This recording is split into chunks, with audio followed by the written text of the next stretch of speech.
So speaking on the topic of just people feeling set back, upset, discouraged, talk to me about how someone can overcome a breakup when it happens, whether it's a breakup with their boyfriend, a girlfriend. A lot of time and energy and money has been invested in that relationship, and then all of a sudden they had to cut ties. What are your thoughts? What advice would you give someone that is in that situation? Well, I can start by saying it would actually cost you more money if you stayed together in the long run than it would if you were just dating and you paid some, because perception is your reality. Okay, let me help you out with that. So if you're young and you're, dating someone, you're not married to them. They don't owe you anything. Church, no church. God, no God. You're being given an opportunity to be in a closer, friendlier relationship with this person. That's the first thing. That goes for both men and women. Okay, that's the first thing. The second thing is you actually should be pretty fired up and happy, even though the emotions that you're feeling are telling you, oh my gosh, my world is over and I don't know what to do with myself. Well, that tells me that you were more in tune with the person than yourself, number one. And I can say this because I've done all of this wrong.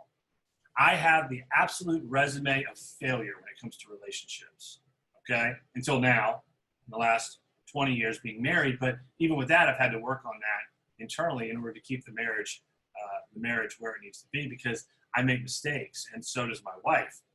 With that being said, if you're young and you've had the opportunity to already recognize that this wasn't going to be a good fit, you should really be thankful for that, for two reasons. Number one, if you got into a relationship, and I've seen this happen numerous times with my friends, especially when I was in the full-time ministry, who got married because of the pressure to get married, a lot of them are divorced now, and they're no longer involved with any type of church organization or religious affiliation at all. They're gone. Now, is it their responsibility to stay married? It absolutely is. But my point of the matter is, you know what, you'll get the hand you're dealt. And so I would really think about the relational issues I have so I can accommodate the right situation. A lot of times what we do is we like to push the door down. I'm going to force the issue. We need to get married. And men are the worst. If I don't get married, I'm going to do something else. It's almost like a threat. Like, well, that's wonderful. I'm glad you're threatening people in your relationships. I wonder how that's going to look when you're married for 5 years and you do that to your wife. Or I'm wondering when your wife enables you all the time, how you're going to feel about being expressive. I don't think you'll be expressive. I think you'll be pretty shut down, as a matter of fact. That's what I believe. And so it works both ways. It's not just men's issues or women's issues. It's just issues. So the advice I would give you is to be grateful, number one, for having that time you had. If you can stay friends with the person, that's wonderful too. And I didn't do that. I didn't, because when I was younger, I was like, well, she doesn't want me. I'll go find somebody else. But what I was doing is I was looking for somebody to please me instead of me please them. So that's the second one.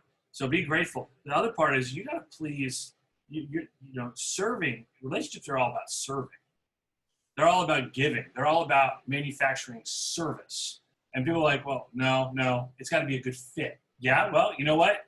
And your fit for service has to be good too.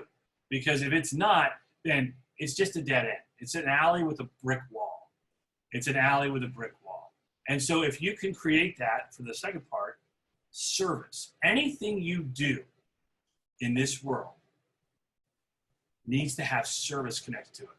Relationships, income, career, family, friendships, hobbies. Because if you don't serve and learn, then you don't earn. You don't earn respect from other people. You don't earn income the way you want to. And again, I have the resume that backs this up. Even as a minister, I failed to understand the idea of service. People say, well, you're in the ministry. You should nothing. The word should is a bad word. I had the opportunity and I failed at that. So if you're failing at these relationships now, look at it as a good thing. Look at it as an opportunity to improve. Look at it as an opportunity to transmit something greater later. And all that time and energy that you're spending worrying about it will turn into time and energy that can be proficient, productive, and healthy.